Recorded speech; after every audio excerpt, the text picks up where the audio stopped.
Am I the a-hole for going no contact with my family for pushing me to find a new wife and a new mother for my children? I, 31, lost my wife, the love of my life and the mother of my children, 5 years ago. Ever since, I have been focused on rebuilding myself, holding things together for my children, and making sure we are all okay while grieving such a profound loss. The three of us have been to counseling.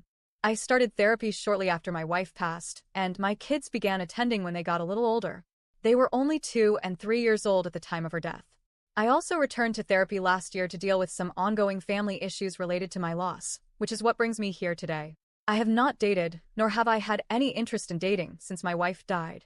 I honestly don't know if I ever will. Right now, it holds no appeal for me, and I don't think that will change anytime soon, maybe ever. During the first year after her death, my family was amazing.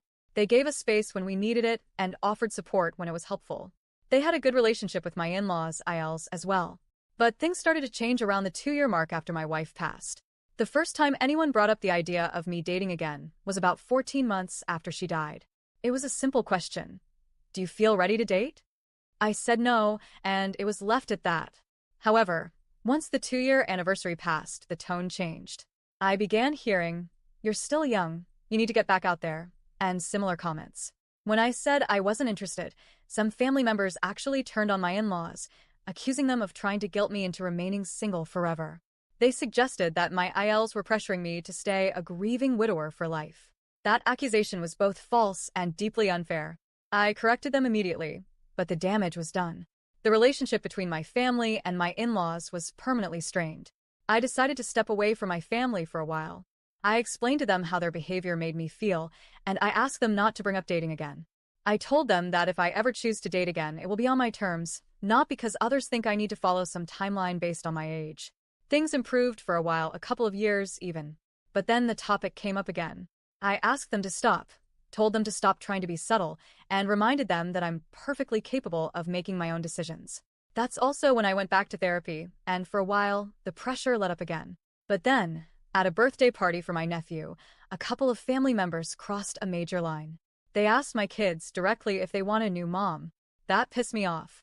Luckily, my kids both gave a firm and simple no, which honestly made me laugh a little because the family members looked so shocked. That one-word answer threw them off completely. I packed up the kids and left the party right then and there. Later, I told my family that their behavior was completely unacceptable.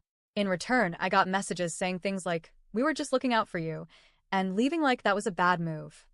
That's when I decided to establish firm boundaries. I told them it was time to put distance between me and anyone who could not accept my choice not to date. I said that anyone who brought it up again or tried to involve my children in it would be cut off entirely. Since then, I've gone no contact with quite a few family members. Those who haven't pushed as hard or haven't brought it up at all, I'm still in touch with for now. One relative asked me why I couldn't just ignore the comments and why I had to go no contact. I told them that dragging my children into it was crossing a major line and that I had already given everyone more chances than they deserved. I'm a grown adult, and I will make decisions for my life when and if I'm ready. That relative said they didn't agree, but they understood it was my choice. Still, they said they thought I was being too harsh, that my family's behavior was coming from a place of care. So, am I the a-hole for going no contact with my family after they kept pushing me to find a new wife and mother for my children, and even involved my kids in it?